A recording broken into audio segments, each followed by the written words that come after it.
Today we're going to talk about people's assets. And as I speak about assets, I'm going to draw on some experience that I gained working in Scotland. I was the Chief Executive of Scotland's National Health Service for a number of years. And I used some of these assets-based approaches to try and achieve IHI's triple aim, to try and improve the quality of healthcare, to try and improve the health of our population, and to do that at lower cost. So assets were really important to me. And part of the reason they were important is they helped me to think differently about the challenges that we had. So we had got stuck in this notion of targets and inspections and quality assurance. We tried to build on that by introducing quality improvement. But it wasn't until we got to the third curve, this notion that we could mobilise social action, that we could use all of the assets in our communities, that we could co-produce some outcomes with the people of Scotland, that we really started to get traction in some of these really difficult areas. So that's why it's really important to be thinking now about assets and about co-production.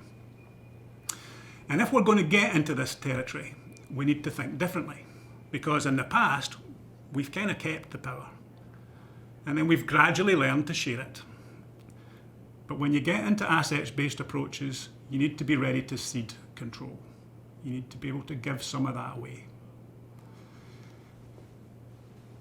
Now, this is the way we've traditionally thought about things in healthcare.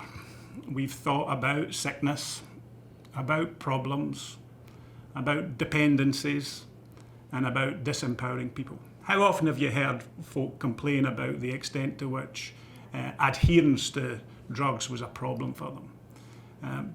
We need to shift the mindset if we're going to get into assets-based approaches. And here's a new focus. It's on well-being, it's on strengths, it's on control and self-determination. So it's moving away from the deficits-based approach that's been our tradition to new ways of thinking that really embrace all of the assets. So if we're going to make this shift, if we're going to flip in this kind of way, how will we do that? Well, the first thing we need to figure out is what do we mean when we talk about assets? This is just one definition. You'll find many, but I like this one. It just sets out what an assets-based approach might look like.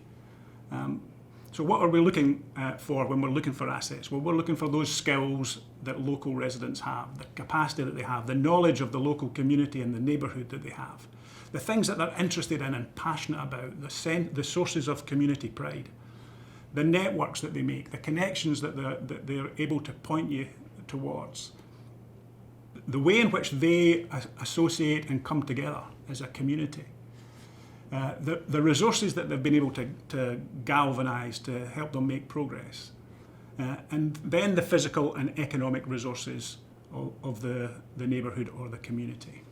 So those are the kind of things we're looking for when we're looking for assets. And most people think about assets in terms of physical infrastructure, and that's definitely part of it. But we need to think differently when we think about assets. And so we often find assets inside people, in the individual, their level of resilience, their level of pride, and their sense of purpose. We sometimes find it in communities, in places where we don't expect to find it, and what brings solidarity to that community, and what brings harmony to communities that are often very challenged. And then we need to look inside organisations for the things that are really promoting physical, mental and social health. So when we think about assets, we need to think in a very open way and not constrain ourselves to thinking just about the physical infrastructure, important as that is. So think about these three levels of assets. Assets that you'll find in individuals, assets that you'll find in communities, and assets that you'll find in organisations that are working with those individuals and communities.